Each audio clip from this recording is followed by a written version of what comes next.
Oke, Assalamualaikum warahmatullahi wabarakatuh. Selamat malam semuanya. Sebelumnya perkenalkan kami dari kelompok 7 praktikum SSD. Di sini kami akan menjelaskan mengenai tugas kelompok modul ke-6 yaitu modul resampling. Nah, kami beranggotakan saya Asa Dewa Widi, Deva Anjaniko Yunarsyah, ada juga Priska Sylvia Frantiana, Afi Arsinda Purwinti, dan juga Tria Yunani. Kami di sini akan menjelaskan modul ke-6 tersebut. Yang pertama, langkah-langkahnya yaitu import library, panggil library, dan juga import data yang akan dijelaskan oleh Priska Sylvia Frantiana. Dipersilakan.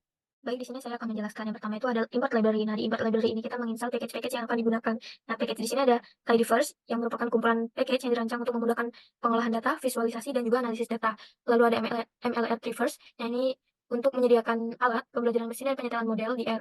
Lalu MLR-Tree Tuning, ini package yang menyediakan alat untuk menyetel parameter model pembelajaran mesin menggunakan pendekatan penyetelan hiperparameter otomatis. Lalu ada package Paradox yang menyediakan alat untuk mengelola dan mengeksplorasi dataset dalam konteks pembelajaran mesin. Lalu ada KKNN, ini package yang menyediakan implementasi algoritma K-nearest neighbor atau KNN untuk klasifikasi dan juga regresi. Lalu ada GGPUBR, ini adalah package yang memperluas fungsionalitas ggplot2 dengan menambah fungsi-fungsi untuk visualisasi data. Lalu ada package Smooth Family yang digunakan untuk mengatasi ketidakseimbangan kelas dalam data klasifikasi. Dan setelah install package ini dilakukan, saja kita tinggal memanggil library-nya. Nah, sini kita panggil library tadi first, MLR Reverse, MLR Retuning, dan juga Smooth Family. Nah, setelah memanggil library, selanjutnya kita akan mengimport data di R dengan kode berikut ini. Nah, di sini data yang kita gunakan adalah data diabetes CSV. Nah, kode ini tuh digunakan untuk membaca file CSV yang berisi data diabetes. Nah, kode ini tuh mengubah kolom integer menjadi numerik dan juga menampilkan struktur data menggunakan fungsi glimpse. Ini bisa kita run. Nah, setelah kita run, ini akan tampil data dari diabetes CSV-nya. Nah, selanjutnya kita ke kode selanjutnya. Nah, kode selanjutnya ini ada kode yang digunakan untuk membuat objek task. Nah, di sini ada task diabetes. Nah, task class if new.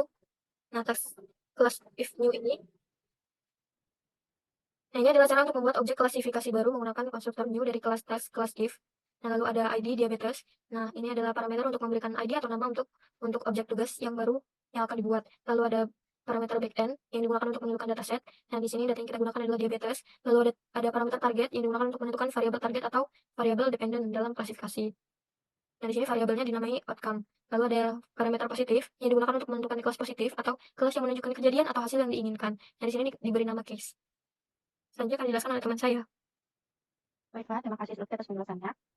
Selanjutnya kita akan menjelaskan mengenai learner, yaitu learner dari regresi logistik. Learner satunya itu adalah classic logistic regression, teman-teman. Nah, dari type-nya itu probabilitas. Mungkin langsung aja kita lihat output-nya dari learner satu tersebut. Membuat sebuah learner untuk regresi logistik. Nah, di sini kan learner classic log track itu maksudnya yang kita buat itu learner dari logistic regression. Modelnya itu strict, maksudnya itu adalah tidak dijelaskan secara spesifik dalam outputnya. Nah, parameternya list kosong. Jadi nggak ada parameter yang diberikan pada objek learner satu tersebut. Package-nya ada ML3, ML3 learners, dan juga stats. Nah, predict types-nya itu response. Dia akan prediksi response atau probabilitas. Fitur types-nya ada logical, integer, numeric, karakter, faktor, dan order. Maksudnya, dia jenis fiturnya itu tuh dia masuk data logis, integer, numeric, karakter, faktor, dan juga berurut. Propertiesnya localist dan to class. Jadi propertiesnya itu menghitung log likelihood dan juga menangani klasifikasi dua kelas. Linear 2 itu mengenai pasif LDA atau linear discriminant analysis. Nah, jadi analisis diskriminan linear atau LDA, dia kita linear 2 ini. Dan model ini dijelaskan tidak secara spesifik, makanya dia strict juga outputnya dari linear 2 ini nantinya. Nah, parameternya list kosong, maksudnya dia tuh nggak ada parameter yang dijelaskan atau diberikan pada objek linear kedua ini. Package-nya itu ML3 linears, dan juga MASS.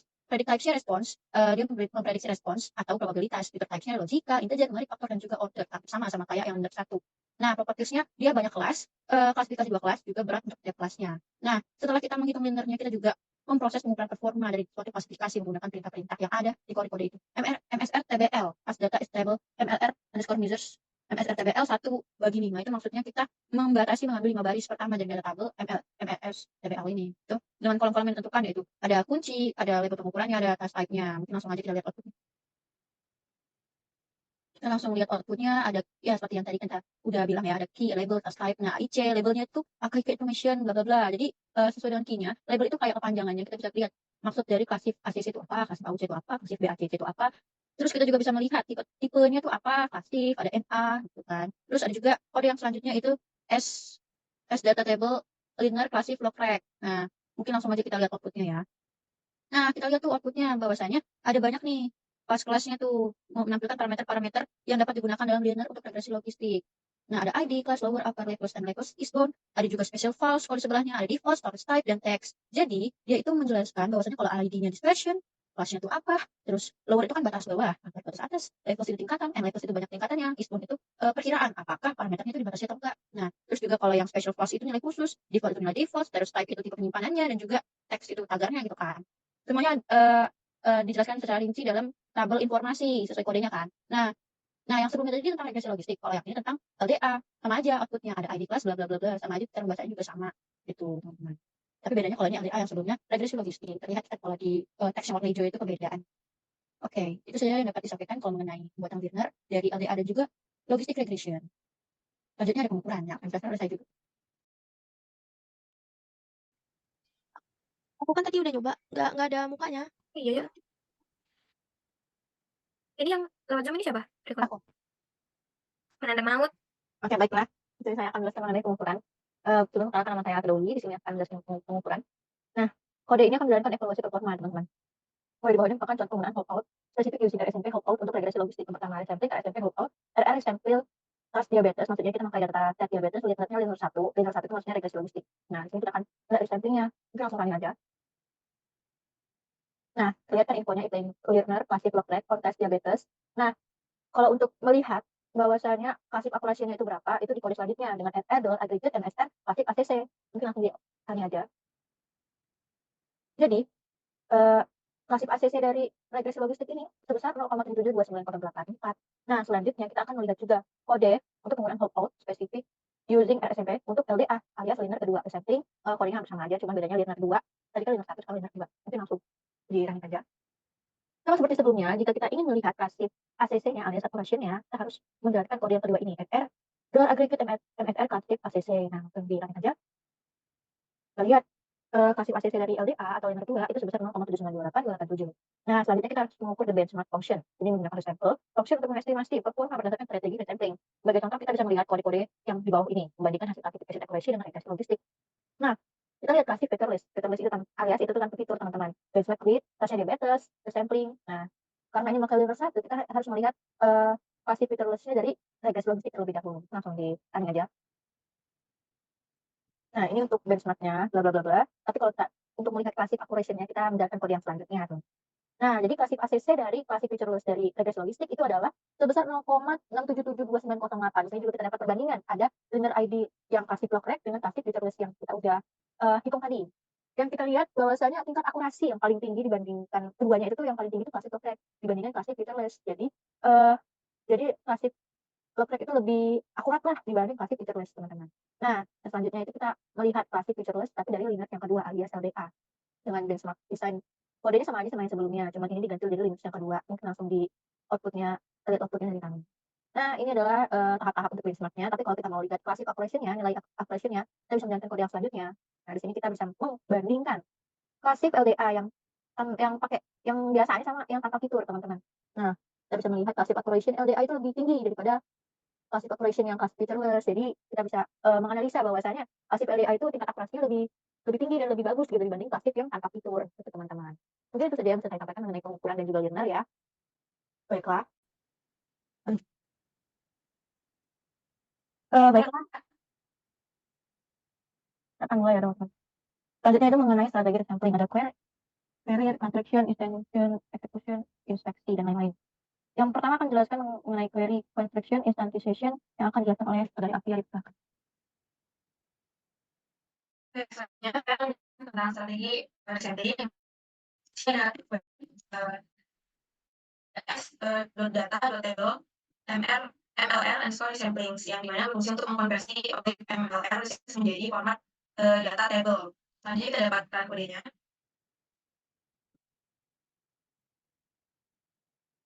Nah, di sini outputnya merupakan representasi dari objek MLR samplings yang format data table. Serta 4 kolom yang menampilkan informasi tentang jenis sampling yang digunakan dalam analisis atau pemodelan data. Yang pertama itu ada K. Kolom K ini menunjukkan kode atau nama singkat dari jenis sampling. Kemudian ada kolom label yang menunjukkan label atau nama lengkap dari jenis sampling. Kemudian ada kolom params yang menunjukkan parameter yang digunakan dalam jenis sampling tersebut. Dan yang terakhir ada kolom iterasi, di mana menunjukkan jumlah iterasi yang dilakukan dalam sampling. Nah, jadi ini memberikan gambaran tentang berbagai jenis sampling yang tersedia dan parameter-parameter yang dapat dikonfigurasi untuk masing-masing jenis sampling. Format ini akan memahami bagaimana sampling dilakukan dalam analisis atau pemodelan data yang kita lakukan. Selanjutnya ada construction. Nah, di sini ada kode yang diberikan itu menggunakan suatu fungsi atau objek bernama RSMP yang kemudian digunakan untuk membuat suatu objek sampling sebagai holdout. Objek ini kemudian dicetak atau di print menggunakan perintah print resampling. Kita dapatkan. Nah, dapat terlihat bahwa output yang dihasilkan adalah informasi mengenai objek resampling yang telah dibuat. Output ini memberikan detail tentang jenis resampling, callout, jumlah iterasi yang berjumlah 1, kemudian apakah objek tersebut sudah diinisiasi false atau false, dan parameter yang digunakan itu apa. Nah, dalam hal ini parameter hasilnya itu dengan nilai 0,6667. Selanjutnya, di sini ada kode yang diberikan untuk menginisiasi objek resampling dengan metode callout, dan parameter tambahan yaitu rasio yang diatur jadi 0,8. Kita bisaran. Nah, ini tuh berarti ketika proses resampling dilakukan, data akan dibagi menjadi 2 bagian, di mana akan dengan langsung digunakan untuk training, untuk data training, dan 20% sisanya untuk testing. Selanjutnya, ada kode berikut di mana memberikan untuk mengatur nilai parameter rasio dengan objek resampling yang telah dibuat sebelumnya menjadi 0,5. Itu dilakukan dengan mengakses atribut param_set dari objek resampling dan mengatur nilai value-nya dari parameter rasio menjadi 0,5. Bisa kita lihat. Selanjutnya di sini ada kode yang diberikan untuk menginisiasi objek resampling dengan metode validation atau CV disingkatnya, dan jumlah lipatannya atau false-nya itu menjadi sebanyak 10. Kita bisaran. Nah, ini berarti ketika proses cross validation dilakukan, data akan dibagi menjadi sebagian yang sama besar, dan tiap lipatan atau tiap besarnya itu akan digunakan sebagai data uji sementara yang lainnya digunakan sebagai data latih. Oke, selanjutnya ada instantiation. Oke, pada kode ini ada sampling, di mana samplingnya adalah variabel yang digunakan untuk menyimpan objek sampling. Kemudian ada RSMP, fungsi untuk membuat objek sampling dengan metode tertentu. Dan ada callout rasio sama dengan 0,8. Di situ argumen yang diberikan pada fungsi RSMP, di mana callout adalah metode sampling yang digunakan dan hasilnya itu sebesar 0,8. Kemudian ada sampling instantiate data underscore diabetes, metode untuk menginisiasi objek sampling dengan tugas atau teks yang diberikan. Nah, kemudian ada tes diabetes, di mana variabel yang menyimpan objek tasnya tersebut. Kemudian dan seterusnya kita bisa lihat di sini.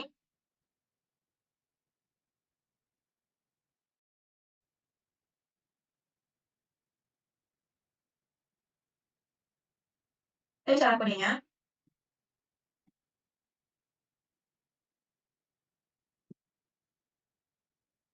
Nah, di situ dapat kita lihat outputnya itu menunjukkan bahwa train underscore IDS adalah vektor integer dengan panjang 602 dan berisi indeks dari data yang dipilih untuk digunakan sebagai data pelatihan. Kemudian selanjutnya ada kode berikut STR test underscore IDS berfungsi untuk mencatat struktur dari objek tes IDS. Kita saran. Nah, dapat kita lihat outputnya menunjukkan bahwa tes adalah vektor integer panjang 150 dan berisi indeks dari data yang dipilih untuk digunakan sebagai data pengujian. Oke, selanjutnya.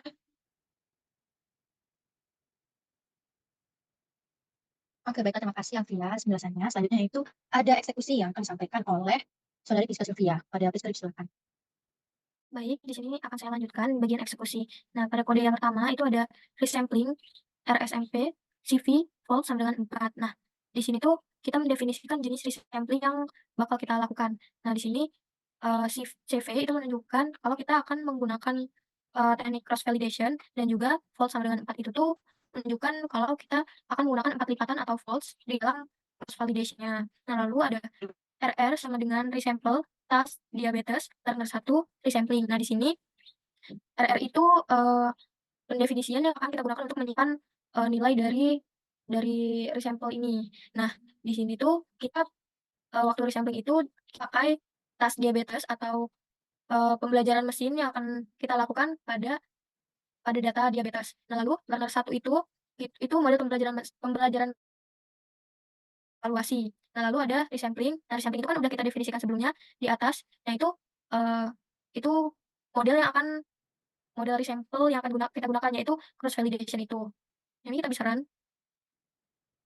Nah, output ini ngasih tahu kita info. Nah, info dari model pembelajaran mesin ini yang kita gunakan itu classif.log rec on task diabetes. Nah, itu menunjukkan kalau model pembelajaran mesin classif log F ini sedang diterapkan pada pada tas diabetes dengan iterasi itu di sini kan ada 1/4, ada 2/4, ada 3/4, ada 4/4. Nah, itu menunjukkan kalau iterasinya itu 4 sesuai dengan jumlah volts-nya itu tadi yang 4. Nah, di sini ada yang baris pertama itu ada iterasi 1 dari 4 gitu, lalu yang baris kedua ada iterasi 2 dari 4 dan seterusnya.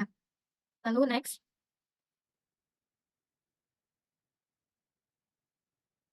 Nah, kode selanjutnya itu ada print RR. Nah, print RR ini untuk menampilkan hasil resampling dari objek RR yang sudah kita hitung atau kita lakukan di atas tadi. Nah, di sini kita tampilkan, langsung run aja. Nah, di sini ada 6 kolom, ada task ID, ada learner ID, ada resampling, ada iteration, ada warnings, dan juga ada error. Nah, di sini task ID itu tuh data yang akan kita gunakan gitu. Di sini ada data diabetes, lalu ada learner ID itu tuh pembelajaran mesin yang kita pakai itu ada classif, titik log, rec, lalu ada resampling itu tuh teknik resampling yang kita pakai yaitu cross validation, lalu ada iteration, itu ada iterasi itu 1, 2, 3, 4, lalu ada warning dan juga ada error. Lalu selanjutnya itu ada kode as double as data ini tuh maksudnya kita menampilkan menampilkan hasil dari objek RR yang sudah dijalankan tadi itu bentuk tabel. Nah, ini langsung kita run aja untuk kita lihat. Nah, di sini dari output itu bentuknya berupa tabel, teman-teman. Nah, di sini untuk sendiri itu sama seperti kode sebelumnya, ini bentuknya saja yang berbentuk tabel. Ini kita next aja kode selanjutnya.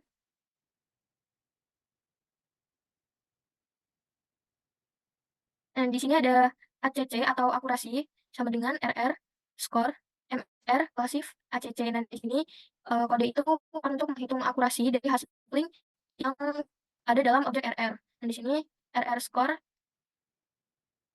Oh, nah di sini tuh yang score itu untuk menghitung matriks evaluasi dari RR.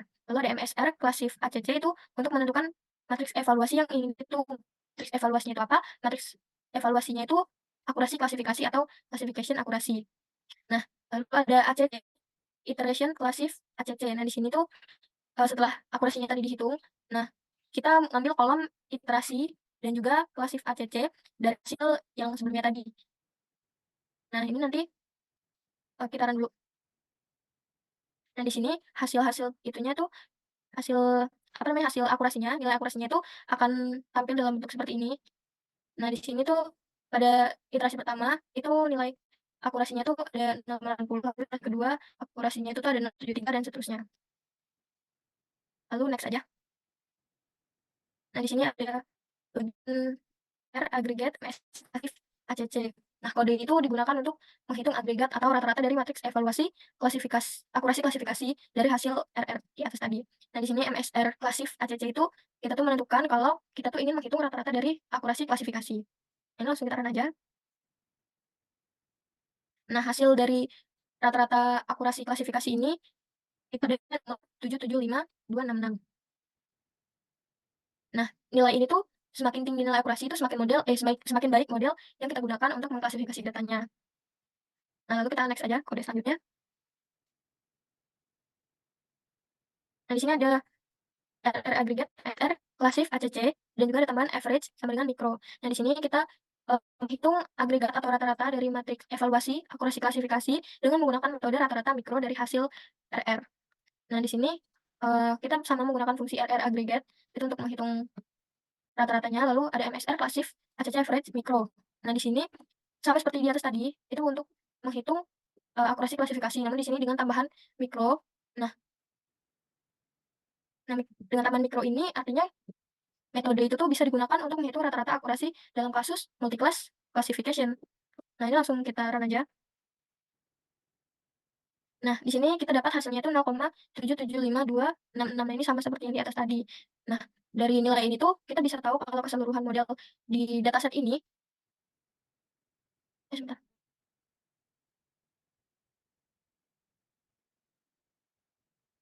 Nah, dari nilai 0,775266 ini kita bisa tahu kalau model ini tuh bisa kita gunakan untuk menghitung rata-rata akurasi karena nilainya itu sama dengan nilai yang sebelumnya.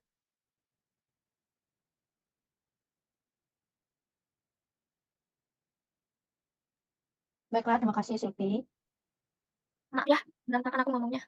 Nah, nggak apa-apa. Baiklah, terima kasih Sylvia atas penjelasannya. Selanjutnya, inspeksi yang akan dijelaskan oleh Shalali Afia, dipersilakan. Oke, selanjutnya ada inspeksi. Nah, pada kode berikut ada 2 pernyataan. Nah, yang pertama itu ada RRDT sama dengan s.data.table RR. Nah, ini akan membuat sebuah objek baru bernama RRDT yang merupakan representasi dalam format data table dan objek RR dari objek RR. Nah, fungsi dari s.data.table dalam kurung ini digunakan untuk mengkonversi objek RR ke dalam format data table.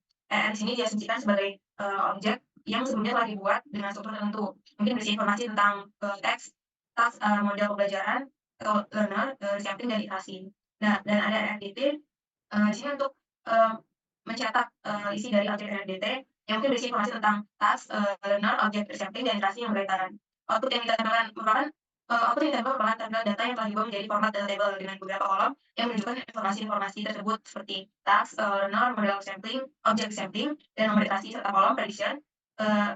Di sini mungkin berisi hasil prediksi dari model. Kita dapatkan kodenya. Nah, di sini output-nya menampilkan informasi dalam format data table yang terdiri dari beberapa kolom.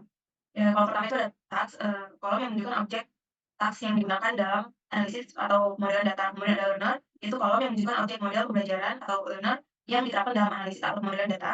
Kemudian ada resampling, kolom yang menunjukkan objek resampling yang digunakan dalam analisis atau modelan data. Dalam hal ini menggunakan metode cross validation. Kemudian ada iterasi, kita bisa lihat ke samping. Di sini ada iteration, kolom yang menunjukkan nomor iterasi dari proses cross validation yang dilakukan, dan terakhir ada prediction, yaitu kolom tambahan yang mungkin berisi hasil dari prediksi dari model pembelajaran atau learner dalam format objek prediction klasik. Nah, informasi-informasi ini menunjukkan bahwa analisis atau model data yang dilakukan menggunakan model klasifikasi logistik atau learner pasif log reg dengan objek tugas yang mungkin berhubungan dengan klasifikasi atau task pasif. Proses proses validasi dilakukan menggunakan metode cross validation atau sampling CP dengan 4 iterasi yang berbeda. Ada juga kolom tambahan yang mungkin berisi hasil prediksi model. Oke, selanjutnya di sini ada kode RRDT prediction yang digunakan untuk mengakses kolom prediction dari objek data RRDT. Operator tanda dolar ini digunakan untuk mengakses kolom atau elemen tertentu dari sebuah objek. Nah, di sini kita dalam hal ini ada RRDT. Kita bisa lihat kodenya. Nah, di sini dapat kita lihat output-nya terdiri dari beberapa kelompok yang masing-masing merupakan hasil prediksi dari klasifikasi untuk 188 observasi. Setiap kelompok diawali dengan nomor urutan dan diikuti dengan tabel yang menunjukkan hasil prediksi untuk setiap observasi. Untuk setiap observasi, hasil prediksi tersebut terdiri dari beberapa kolom. Di sini ada rows IDS yang merupakan ID atau nomor urutan dari observasi. Kemudian di sini ada truth yang menunjukkan label kelas yang sebenarnya dari observasi. Kemudian ada response yang menunjukkan label kelas yang diprediksi oleh model. Selanjutnya ada kolom forecast yang menunjukkan probabilitas bahwa observasi termasuk dalam kelas case atau kelas positif. Nah, kemudian yang terakhir ada probe control yang menunjukkan probabilitas bahwa observasi termasuk dalam kelas kontrol atau kelas negatif. Nah, informasi ini memberikan gambaran tentang seberapa baik model klasifikasi memprediksi kelas yang benar untuk setiap observasi, serta seberapa yakin model tersebut dengan prediksi yang dilakukan. Nah, di sini ditunjuk oleh nilai probabilitasnya. Oke, selanjutnya di sini ada kode di mana ada fungsi L equal yang digunakan untuk memeriksa kesamaan antara dua objek dalam hal nilainya. Jika objek setara, maka fungsi ini akan mengembalikan nilai true. Namun kalau tidak, maka akan mengembalikan pesan yang menjelaskan perbedaan di antara keduanya. Di sini ada RRDT prediction yang mengacu pada kolom prediction dari objek data RRDT yang mungkin berisi hasil prediksi yang dihasilkan oleh proses pemodelan. Di sini RR predictions dalam kurung adalah sebuah fungsi yang akan sebuah fungsi atau metode yang telah didefinisikan di dalam objek RR untuk mengambil hasil prediksi yang sama dengan RRDT prediction. Nah, di sini kita saran. Nah, dapat kita lihat bahwa output-nya adalah true. Maka hasil prediksi yang dihasilkan oleh RRDT prediction dan RR prediction itu setara. Sehingga kita dapat menggunakan salah satu dari keduanya dengan keyakinan yang sama untuk analisis lebih lanjut. Selanjutnya, di sini ada pred sama dengan RR predictions dalam kurung. Ini mengatasi variabel pred pemanggilan metode predictions dalam kurung dari metode RR. Metode prediction mungkin telah didefinisikan di dalam objek RR untuk mengambil hasil prediksi dari model. Nah, kemudian di sini ada pred. Prediction itu untuk mencetak isi dari variabel pred yang merupakan hasil prediksi dari model. Kita bisa. Nah, output-nya di sini merupakan hasil prediksi dari model klasifikasi untuk 752 observasi. Di setiap baris mewakili satu observasi dan memiliki kolom kolom di mana kolom rows ID yang merupakan nomor identifikasi atau indeks dari observasi. Kemudian ada kolom truth, di mana ini merupakan kelas yang sebenarnya dari observasi atau label yang kita amati. Kemudian ada kolom response, yaitu kelas yang diprediksi oleh model. Kemudian ada kolom prob.case, ini merupakan probabilitas prediksi bahwa observasi tersebut dalam kelas atau case itu positif. Nah, kemudian di sini ada kolom prob.control, yaitu probabilitas prediksi bahwa observasi termasuk ke dalam kelas kontrol atau kelas negatif. Nah, informasi ini memberikan gambaran tentang seberapa baik model klasifikasi dalam memprediksi kelas yang benar untuk setiap observasi, serta seberapa yakin model tersebut dengan prediksinya. Itu juga dengan probabilitasnya. Dengan meninjau output ini, kita dapat mengevaluasi kinerja model dan keakuratan prediksinya. Oke, selanjutnya di sini ada perintah pred score MSR classif.acc.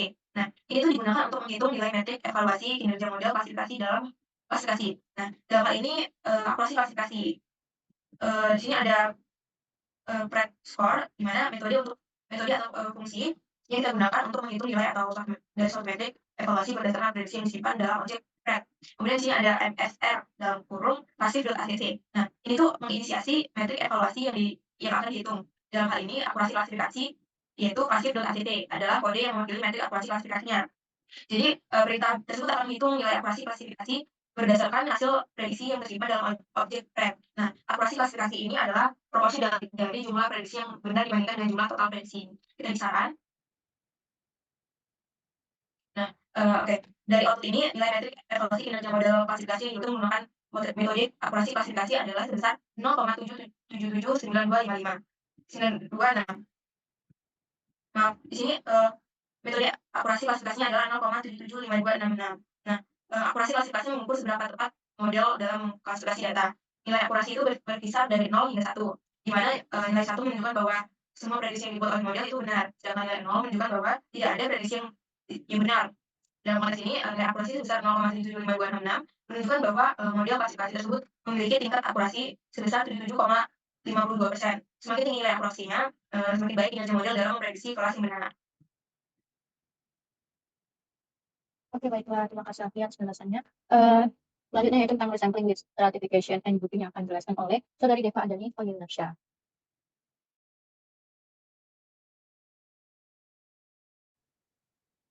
Baiklah, resampling with stratification and grouping akan dijelaskan oleh Saudari Alfia Asrida Boroginting. Pada Alfia dipersilahkan. Kode pertama ini. Oke, di sini ada sebelum dilakukan satu. Nah, kode tersebut adalah perintah dalam pemrograman R untuk menghitung proporsi dari masing-masing nilai pada variable outcome dalam dataset tax DB-Telas. Kita bisa run kodenya. Nah, ini menunjukkan bahwa dataset tax DB-Telas sekitar Ulang-ulang, tadi belum dibersihin outputnya. Ulang ya. Oke, di sini kita akan melakukan sebelum dilakukannya stratum. Nah, di sini ada kode di mana perintah dalam bahasa pemrograman R untuk menghitung proporsi dari masing-masing nilai pada variable outcome dalam dataset tax DB-Telas. Kita bisa run kodenya. Nah, ini menunjukkan bahwa dalam dataset tax diabetes sekitar 34,84% adalah kasus positif dan sekitar 65,16% adalah kasus negatif berdasarkan variable outcome. Oke, selanjutnya di sini ada perintah untuk melakukan validasi silang menggunakan metode cross validation dengan 3 lipatan pada dataset tax diabetes. Setelah objek validasi silang diinisiasi dengan dataset tax diabetes, proporsi dari masing-masing nilai dalam kolom outcome dari dataset uji pada lipatan pertama dihitung. Kita bisa run kodenya. Oke, di sini proporsi untuk nilai case adalah sekitar 33,86%. Kemudian untuk proporsi nilai negatifnya adalah 66,13%. Oke, selanjutnya di sini adalah kode untuk menghitung proporsi dari masing-masing nilai dalam kolom outcome di pada dataset kedua dalam metode validasi silang dengan 3 lipatan. Kita bisa run kodenya. Nah, di sini kita bisa melihat bahwa untuk proporsi nilai positifnya yaitu berkisar 31,07% dan untuk proporsi nilai negatifnya adalah 68,92%. Oke, selanjutnya di sini merupakan perintah untuk menghitung proporsi dari masing-masing nilai dalam kolom outcome di dataset uji pada lipatan ketiga dalam metode validasi silang dengan 3 lipatan. Jadi saran kodenya. Nah, output ini menunjukkan proporsi dari masing-masing nilai dalam kolom outcome pada dataset uji dari lipatan ketiga dalam metode validasi silang dengan 3 lipatan. Yaitu proporsi untuk nilai positifnya adalah 39,6%, kemudian untuk proporsi nilai negatifnya adalah 60,4%. Selanjutnya akan dilanjutkan oleh rekan saya. Baik, selanjutnya dengan menggunakan stratum. Oke, jadi pada langkah ini akan dilakukan sampling silang berulang atau repeated cross validation pada dataset diabetes. Nah, baris pertama menetapkan peran kolom stratum dalam dataset tes diabetes menjadi outcome. Hal ini menunjukkan bahwa kolom stratum akan digunakan sebagai variabel stratifikasi dalam proses sampling silang. Kemudian baris kedua menggunakan fungsi RSMP, yang mana di dalam baris ini itu akan terjadi pembuatan skema sampling silang. Nah, fungsi ini menerima dua argumen, yaitu argumen C dan argumen float. Nah, untuk CV itu menambahkan tipe skema sampling silang. Nah, dalam hal ini CV digunakan untuk menunjukkan bahwa skema sampling silang berulang akan digunakan. Lalu untuk floats itu menandakan jumlah lipatan dalam skema sampling silang. Dalam hal ini digunakan sebanyak 3 lipatan. Lalu pada baris ketiga itu menggunakan fungsi R instantiate task diabetes. Oke.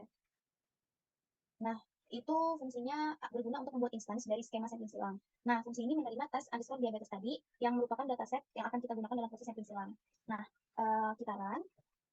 Nah, ketika kita run, kode ini tidak menghasilkan output. Kenapa? Karena kode ini tidak secara eksplisit meminta output. Nah, jadi kalau kita memanggil outputnya, harus menggunakan fungsi print atau summary untuk mencetak skema sampling silang atau instansinya. Nah, kemudian kita langsung ke kode yang kedua saja. Nah, di kode yang kedua ini ada prop.table, fungsi prop.table, di mana di dalamnya ini ada fungsi table, ada fungsi tes answer diabetes data, yang mana menerima dua argumen, rows dan columns. Seperti itu. Nah, jadi pertama, untuk rows sama dengan R test underscore set 1.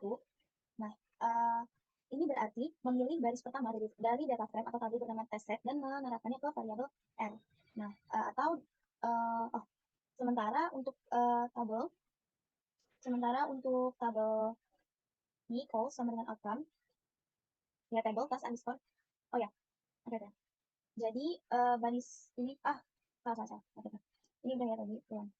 Oke, jadi di kode yang kedua ini merupakan fungsi prop.table. Menggunakan table, lalu ada fungsi bernama tes answer diabetes data yang menerima argumen berupa rows dan columns. Nah, di sini kita ingin mencari proporsi pada lipatan pertama pada variabel outcome. Langsung kita run.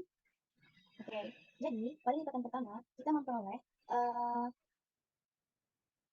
proporsi positif atau case itu sebesar 34,92%. Sementara proporsi negatif yaitu dari kontrol sebesar 65,07. Lalu kita lanjut ke kode yang ketiga. Di sini ingin mencari proporsi juga dari variabel outcome dengan menggunakan lipatan yang kedua. Langsung kita run. Nah, pada lipatan yang kedua didapatkan proporsi positif dari case sebesar 34,8% dan proporsi negatif dari kontrol yaitu sebesar 65,2%. Dan di sini kode selanjutnya yaitu ingin mengetahui proporsi variabel outcome dari lipatan ketiga, yaitu kita run kodenya. Oke, jadi diperoleh pada lipatan ketiga proporsi positifnya itu sebesar 34,8%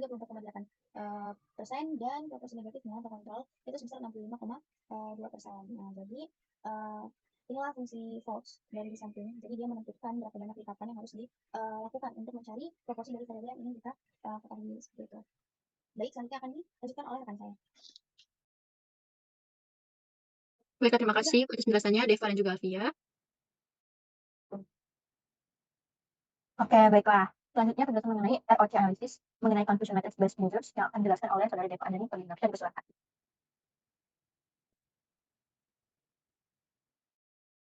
Ini ROC analysis kan? Ya. Kirain tadi ngulang dari Yuna, ya dah. Baik, izin memperkenalkan diri, nama saya Deva Anjani Funinafsya. Di sini saya akan menjelaskan bagian ROC analysis. Nah, sebelumnya apa sih ROC analysis itu? ROC analysis itu kepanjangannya adalah Receiver Operating Characteristic aturan klasifikasi dalam menentukan threshold dari suatu model. Misalnya nih, ada regresi logistik. Default dari thresholdnya itu 0,5. Nah, apakah 0,5 ini merupakan threshold terbaik atau bukan? Nah, di sini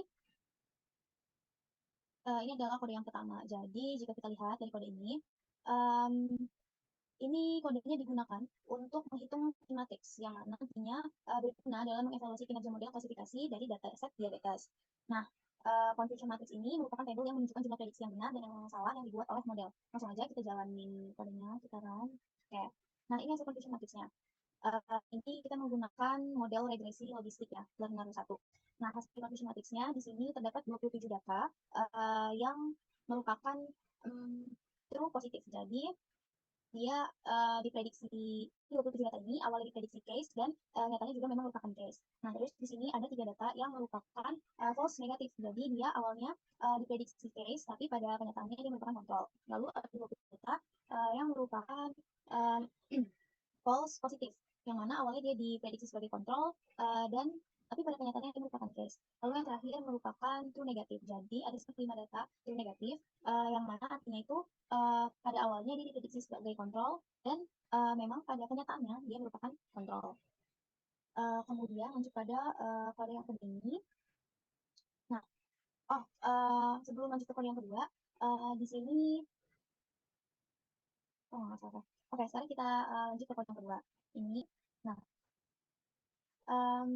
kode yang kedua ini itu digunakan untuk sama, dia akan menampilkan condition matrix, tapi nanti di sini outputnya bakalan ada perisihan yang bisa menjadi sumber informasi kita terkait data ini. Bisa kita langsung aja.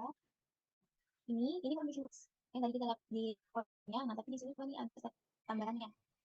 Nah, di sini ada kita tahu nilai aksinya sebesar 81,33%. Nah, berarti model ini, model learner 1, yaitu regresi logis ini bisa menjelaskan data kita sebesar 81,33%. Jadi, ini sangat baik ya modelnya. Nah, selain itu jika ya overall secara keseluruhan performa model ini baik karena akurasinya mencapai 78%. Nah, lalu rasio TNR juga tinggi, yaitu 0,9694. Dan rasio TNR yang tinggi itu menunjukkan model mengklasifikasikan sebagian besar kasus negatif dengan benar. Namun, FNR yang yang tinggi, yaitu di angka 0,4808, itu menunjukkan model melewatkan separuh dari kasus pasien diabetes seperti itu. Nah, lalu kita lanjut ke kode selanjutnya. Nah, di sini kita menetapkan ambang batas atau threshold. Jadi di sini kita menggunakan threshold 0,99 sama menggunakan threshold 0,1. Nah, jadi pokoknya inti dari kedua kode ini itu kita ingin mengetahui confusion matrix pada saat menggunakan threshold 0,99 dan 0,1 dan juga beserta dengan statistik tambahannya seperti yang ada pada kode yang ini. Kita run dulu untuk threshold yang sama dengan 0,99. Nah, di sini ya, di sini bisa kita lihat ya pada threshold dengan menggunakan threshold 0,99 yang merupakan yang termasuk true positif itu tidak ada, jadi 0 data true positif, terus juga 0 data false negatif, lalu di sini dapat 52 data yang merupakan false positif ya. Jadi pada awalnya 52 data ini diprediksi sebagai kontrol, namun sebenarnya dia adalah case kasus. Lalu ada 98 true negatif. Jadi terdapat 10 data yang dari awal diprediksi sebagai kontrol dan pada kenyataannya juga dia memang kontrol gitu. Nah, terus di sini kita juga bisa nih melihat nilai akurasinya, nilai FNR-nya, lalu ada nilai TNR-nya. Nah, di sini nilai akurasinya yang menunjukkan angka 0,653 atau 65,33%. Lalu FNR-nya sebesar 1 dan TNR-nya sebesar 1. Nah, apa sih maksud dari angka ini? Jadi, intinya ya secara keseluruhan model ini yang menggunakan model ini dengan menggunakan threshold sebesar 0,99 itu kelihatannya sulit untuk mengklasifikasikan kasus pasien diabetes. Bisa kita lihat akurasinya yang cuma 65,33% dan gagal mengidentifikasi semua kasus ditandai dengan nilai FNR sebesar 1. Dan sebaliknya, model ini justru bekerja dengan baik dalam mengklasifikasikan kontrol negatif ditandai dengan nilai TNR sebesar 1 dan juga ini itu sih TNR dia ditandai dengan nilai TNR 1. Oke. Selanjutnya kita ke kode pada saat menggunakan threshold sama dengan 0,1. Ini langsung kita run aja. Nah, dengan menggunakan threshold sama dengan 0,1, sebesar 0,1, di sini kita bisa lihat terdapat 50 true positif. Jadi terdapat 50 data yang awalnya diprediksi sebagai case dan kenyataannya memang merupakan case. Terus terdapat 64 false negatif. Ya, itu 64 data yang awalnya diprediksi sebagai case namun kenyataannya merupakan kontrol. Lalu ada 2 false positif, yaitu 2 data yang awalnya diprediksi sebagai kontrol namun kenyataannya adalah case, dan terdapat 34 true negatif, yaitu 34 data yang awalnya diprediksi sebagai kontrol dan kenyataannya dia memang kontrol. Nah, di sini bisa kita lihat lagi nih ACC-nya, FDL-nya, terus ada TNR-nya. Nah, jadi dari nilai-nilai statistik tambahan ini yang bisa kita tarik kesimpulan adalah model ini salah mengklasifikasikan semua orang yang sebenarnya menderita diabetes. Kenapa? Karena akurasinya tergolong rendah, yaitu 56%. Ada 56%. Lalu meskipun model ini tidak melewatkan kasus negatif satu pun yang ditandai dengan nilai FNR-nya sebesar 0,0385 ini, model ini tetap gagal nih mengidentifikasi semua kasus diabetes. Bisa kita lihat dari nilai FNR-nya sebesar 0,3469. Nah, sehingga performa model ini perlu ditingkatkan gitu. Nah, jadi dari ROC analisis ini bisa kita lihat ya. Jadi lebih baik model yang mana sih yang menggunakan threshold 0,99 atau 0,1? Jelas jawabannya model yang menggunakan threshold 0,9. Ini bisa kita lihat dari kelasnya saja lebih besar menggunakan 0,9 dibandingkan dengan threshold 0,1. Sekian dari saya dijelaskan oleh Kang. Baiklah, terima kasih Saudari Depa atas penjelasannya. Selanjutnya itu ROCQ yang akan dijelaskan oleh Alfia. Ada Alfia? Oke, di sini ada ROC curve. Nah, kode yang terdapat di sini akan digunakan untuk menghasilkan tabel ROC false, berarti nilai false positive rate atau FPR dan true positive rate atau TPR pada berbagai threshold probabilitas yang diatur dalam prediksi model klasifikasi. Nah, di sini ada threshold sama dengan short spread prob 1 yang akan berfungsi untuk mengumpulkan nilai probabilitas positif dari prediksi model klasifikasi dan menyimpannya dalam variabel threshold. Nah, kemudian ada prob false sama dengan data table dan seterusnya. Ini akan menginisialisasi variabel prob false dengan hasil perhitungan FPR dan DPR pada berbagai threshold probabilitas. Ini dilakukan dengan menerapkan fungsi Laplace pada setiap nilai threshold dari threshold tersebut. Nah, setiap threshold menggunakan underscore threshold dalam kurung T dan kemudian nilai PPR dan TPR ini di score dalam kurung MSR, klasif FPR dan scores MSR dan TPR. Hasil dari setiap iterasi diubah menjadi sebuah data frame dan diikat bersama menggunakan fungsi RBNIS dari paket data table. Nah, ada di sini head row files. Ini akan menampilkan beberapa baris pertama dari kode row files yang berisi nilai PPR, BR dari berbagai threshold probabilitas. Kita kodenya.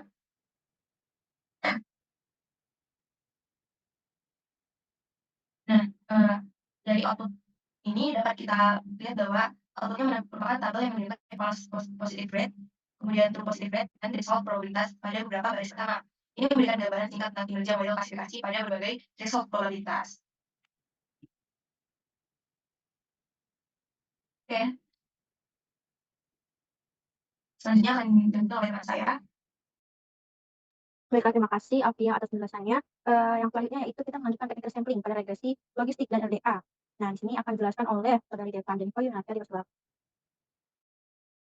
Baik, terima kasih. Saya izin masuk lagi. Jadi, saya akan menjelaskan beberapa kode dengan judul melanjutkan teknik sampling pada regresi logistik dan LDA. Jadi, untuk kode yang pertama ini, kode pertama ini merupakan kode dalam melakukan langkah-langkah sebelum pemrosesan data untuk tugas machine learning yang terkait dengan database. Nah, pada kode ini akan menstandarisasi fitur dan memberikan gambaran tentang data yang telah diproses. Nah, bisa kita lihat pada baris pertama ini ada standardized PO scale. Nah, jadi bagian ini tuh membuat fungsi yang disebut scale dari paket PO. Nah, paket PO ini bukan bagian dari instalasi R dasar, jadi kemungkinan perlu diinstal dulu sebelum bisa kita gunain. Nah, fungsi scale sendiri ini itu untuk menstandarisasi data, artinya akan memasukkan data dan menskalakan fitur untuk memiliki min 0 dan standar deviasinya sama dengan 1. Nah, lalu ini terdapat komentar nih, jika DAP selesai sama dengan 1. Nah, pokoknya dari komentar ini tuh ini terkait dengan SMOT, yaitu synthetic minority oversampling technique. Jadi SMOT atau synthetic minority oversampling technique ini merupakan teknik yang digunakan untuk mengatasi ketidakseimbangan kelas dalam dataset machine learning. Nah, ketidakseimbangan kelas ini merujuk pada situasi di mana satu kelas memiliki sampel yang jauh lebih sedikit daripada kelas lainnya. Nah, boleh kita langsung aja. Nah, ini dia. Jadi, output dari kode ini menunjukkan sekilas tentang data yang sudah terstandarisasi, yang mencakup 752 baris dan 9 kolom. Nah, kolom yang pertama bernama kasus. Nah, kolom yang pertama bernama kasus. Dan kolom kedua bernama kontrol. Nah, ini memungkinkan untuk mewakili dua kelas dalam dataset diabetes. Misalnya ini kayak pasien diabetes versus kontrol sehat seperti itu. Nah, kalau metode sisa itu mewakili berbagai fitur seperti usia, BMI, blood pressure, tekanan darah, dan sebagainya. Oke, kemudian lanjut kode selanjutnya. Nah, kode yang kedua ini pada langkah ini itu merupakan kode untuk menghitung jumlah instansi di setiap kelas, baik kasus, case, dan kontrol, setelah menerapkan fungsi SMOD ke data diabetes pada kode sebelumnya. Nah, jadi di sini kita memanggil fungsi bernama SMOD $, karena tidak ada paket bernama SMOD yang serta dalam basic file. Jadi mungkin ini adalah fungsi custom atau bagian dari paket tertentu yang perlu untuk kita muat. Nah, fungsi ini sendiri dipanggil dengan list task diabetes yang menunjukkan kemungkinan terkait dengan tugas machine learning yang menggunakan data diabetes. Nah, hasilnya disalurkan ke fungsi lain, nih, ke fungsi lain. Nah, bagian ini tadi itu mengekstrak data dari elemen pertama output dari fungsi sebelumnya. Nah, langkah terakhir ketika mengeksekusi kode ini yaitu menerapkan fungsi count ke kerangka data, seperti itu. Nah, nanti dikelompokkan menurut kolom bernama outcome. Nah, sehingga ini kemungkinan menghitung jumlah instan dalam setiap kategori variabel outcome. Nah, sekarang kita run kodenya. Ini dia outputnya, output kode tersebut. Nah, output ini menunjukkan beberapa hal. Jadi, di sini menunjukkan kerangka data, ya, dengan 2 baris dan 2 kolom. Lalu, outcome, ini adalah nama kolom yang berisi label kelas, misalnya diabetes atau kontrol. Case, kontrol. Nah, sementara N, ini menunjukkan jumlah untuk setiap kelas. Nah, di sini terdapat 524 data atau observasi untuk case dan 490 data atau observasi untuk kontrol. Selanjutnya, nah, ini merupakan fungsi untuk membuat model machine learning untuk klasifikasi menggunakan regresi logistik. Karena di sini kita menggunakan nama variabel regresi logistik. Jadi nanti pada kode ini data diproses lebih dahulu dengan standarisasi nih, dan kemungkinan SMOD untuk mengatasi ketidakseimbangan kelas. Nah, SMOD ini. Nah, nanti outputnya akan memberikan hasil tentang kemampuan model dan paket yang digunakan untuk membuatnya. Langsung kita run aja ya. Nah, ini ya outputnya. Jadi ini sama seperti yang sempat dijelaskan oleh Uyi sebelumnya. Output seperti ini ya. Jadi outputnya itu menjelaskan properti model yang baru dibuat. Nah, kayak jadi model regresi logistik ini untuk mengklasifikasikan ini itu menggunakan modelnya yang nggak didefinisikan. Terus modelnya ini dia menggunakan paket ada MLR3, ML3 pipeline, short family, MLR3 learner, sama stats. Oh, untuk parameternya tadi ada scale, dot robust sama dengan false, smart dot depth, answer saya sama dengan 1.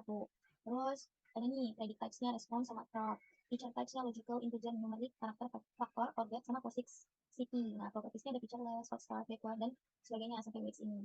Nah, jadi dari output tersebut tuh kita bisa tahu juga bahwa model ini dapat memprediksi variabel target atau respons dan probabilitas atau plot.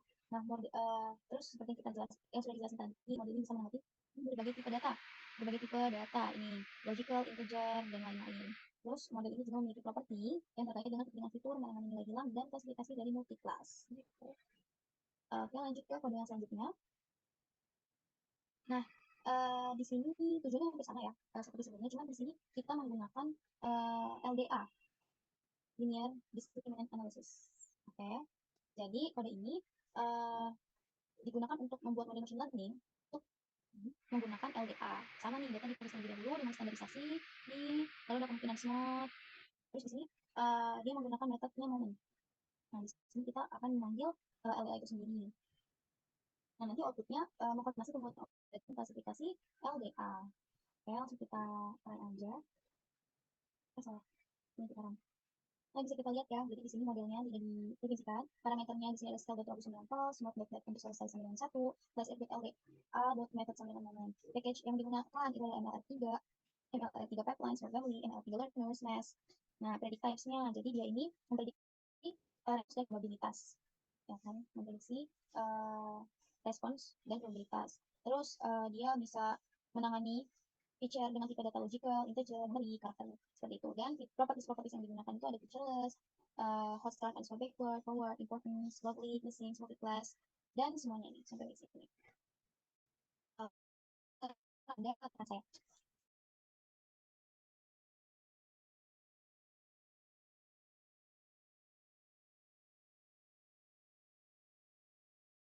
Halo, jelas nggak suaraku? Jelas, jelas.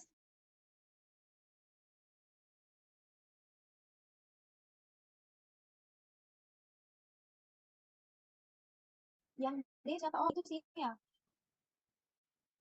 Oh, ini mah langsung aku ya, interpretasi model. Wah, siapa? Coba sabar. Lanjut aja berarti ya. Oke. Kita ke bagian interpretasi model. Nah, interpretasi model. Di sini ada regresi logistik dan ada pula LDI. Karena kita ke regresi logistik terlebih dahulu. Sebentar. Oke.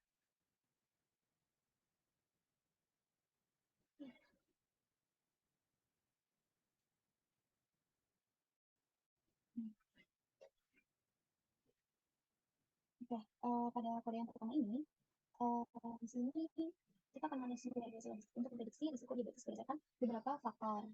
Ini menggunakan fungsi retlog dollar strain, tasnya kita menggunakan tas diabetes, terus kita bakal summary fungsinya yang menggunakan model regresi logistik.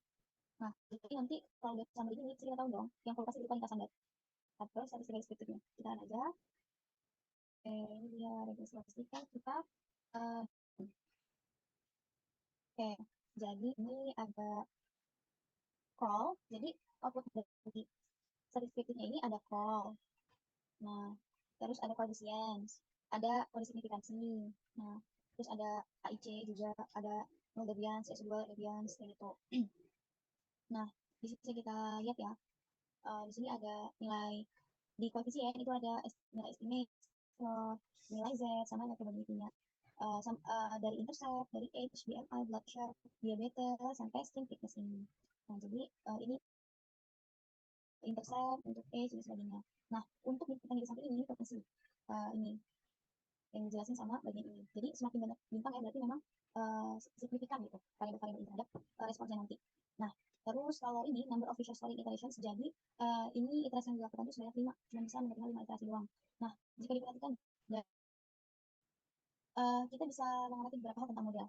Yang pertama nih, model ini signifikan stat nilai P yang kurang dari 0,05 untuk beberapa fitur, termasuk umur, BMI, blood pressure, glucose, terus pregnancy gitu. Terus untuk umur, BMI, glucose, dan pregnancies itu semuanya memiliki koefisien positif yang menunjukkan bahwa faktor-faktor ini terkait dengan peningkatan risiko diabetes. Nah, sementara blood pressure itu memiliki koefisien negatif yang menandakan bahwa tekanan darah atau blood pressure rendah itu dikaitkan dengan peningkatan risiko diabetes. Nah, hal ini memungkinkan hal ini mungkin disebabkan oleh kondisi mendasar yang menyebabkan tekanan darah rendah dan diabetes. Nah, seperti itu. Lalu kita lanjut ke kondisi selanjutnya. Kita menggunakan library Bloom. Pada kode ini masih terkait dengan regresi logistik. Nah, pada kode ini kita menggunakan library Bloom. Jadi library Bloom ini digunakan untuk merapikan output dari model regresi logistik yang tersimpan di variabel reglog dollar model dollar class if dot log atau reg dollar model. Nah, sementara fungsi tidy dari library Bloom ini itu nanti akan bantu untuk meningkatkan hasil model ke dalam format yang lebih mudah dibaca. Seperti itu. Nah, lalu fungsi mutate di sini itu nanti untuk membuat kolom baru bernama odds creation. Nah, nilai odds creation ini dihitung dengan melakukan eksponen terhadap nilai-nilai di kolom estimate. Seperti itu. Jadi, sebagai informasi tambahan, dalam regresi logistik itu koefisien estimasi mewakili peluang logarithmik dari variabel target. Dengan melakukan eksponen terhadap koefisien, maka nilainya menjadi rasio peluang atau odds ratio yang lebih mudah diinterpretasikan. Lalu di sini ada operator ini nih, operator persen lebih besar dari persen. Nah, operator ini namanya operator type yang digunakan untuk merangkai ekspresi R. Nah, operator ini memungkinkan kita menggunakan output dari satu ekspresi sebagai input untuk ekspresi selanjutnya.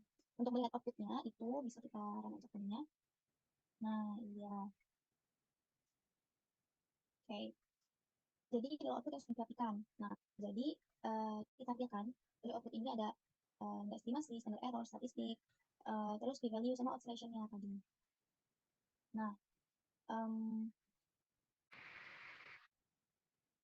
Nah, jadi outputnya ini sudah dirapikan ya setelah kita run kodenya. Outputnya ini berupa output yang sama ya pada kode sebelumnya, tapi yang lebih dirapikan gitu. Jadi bisa kita lihat ya di anak dia udah berbentuk tabel seperti ini. Jadi sama memuat estimate, standard error, statistik, terus p-value dan juga observation. Nah, di sini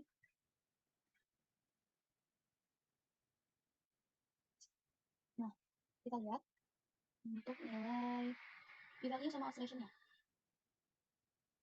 Nah, kalau kita lihat rasio peluang atau odds ratio dan juga nilai P-nya, kita bisa dapat gambaran nih tentang seberapa besar pengaruh masing-masing variabel prediktor terhadap target dan apakah pengaruh tersebut signifikan secara statistik.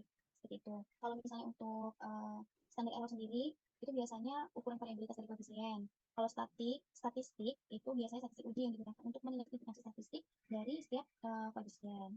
Nah, gitu. Nah, nilai P ini probabilitas menguji statistik uji yang ekstrim lah, yang diperoleh dengan asumsi proporsional, kayak seperti itu. Ya, pokoknya intinya beberapa besar pengaruh masing-masing variabel prediktor dan variabel target dan apakah pengaruh sumber signifikan secara statistik itu bisa kita lihat di nilai p-value-nya sama di odds ratio-nya. Lalu ini kode yang terakhir di belum terakhir. Ini kode selanjutnya.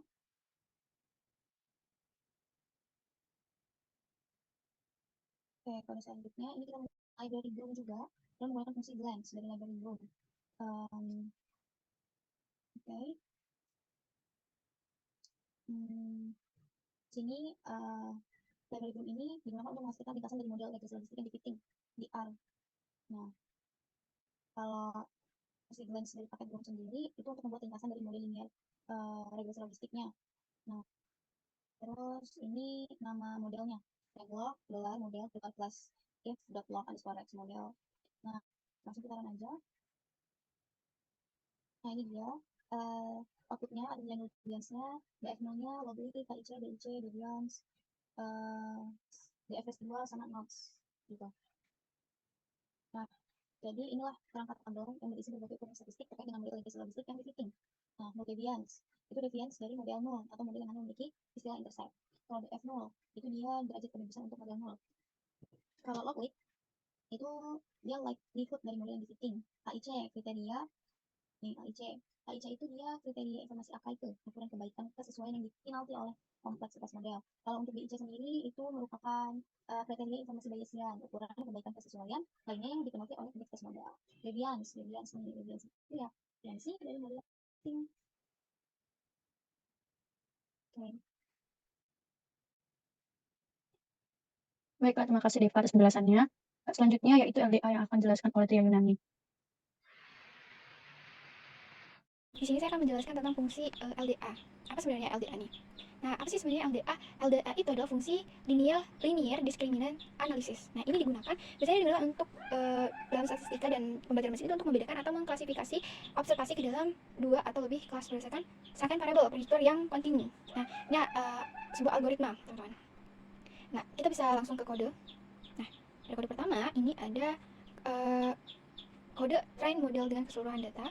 Itu pertama itu ada IDA atau trans text sama dengan teks diabetes. Lalu coef IDA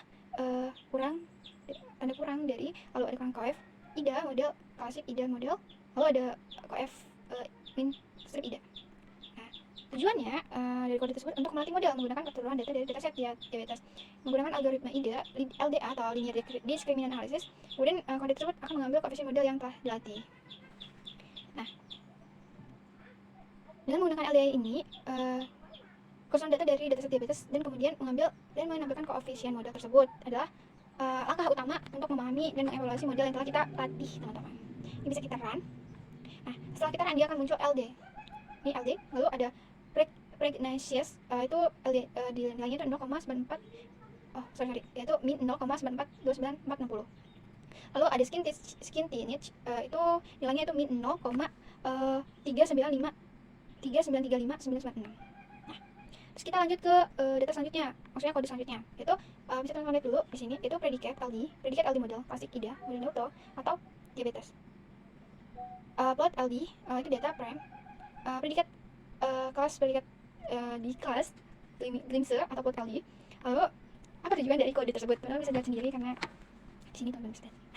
Apa sih tujuan dari kode itu? Nah, tujuan dari kode itu untuk melakukan prediksi menggunakan model LDA yang telah dilatih sebelumnya. Tadi kan kita udah ngelatih nih dataset menggunakan LDA. Lalu di sini kita gunakan lagi kita prediksi. Nah, kemudian di kode tersebut mengatur data hasil prediksi ke dalam format yang sesuai untuk plot dan menampilkan ringkasan summary dari data tersebut. Nanti dia akan muncul nih data summary-nya. Coba kita run dulu. Set.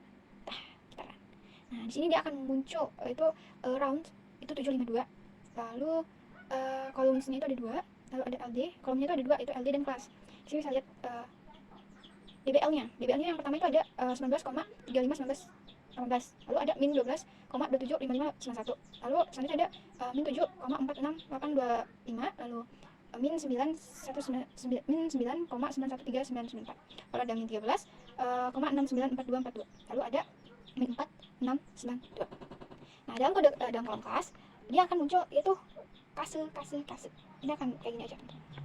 Nah, jadi bakal kayak gitu. Terus jadi dari keseluruhan kode ini akan melakukan prediksi menggunakan model LDA pada dataset di atas, mengorganisasi hasil prediksi ke dalam format yang sesuai untuk plot, lalu menentukan ringkasan singkat dari dataset prediksi tersebut. Itulah intinya ya teman-teman.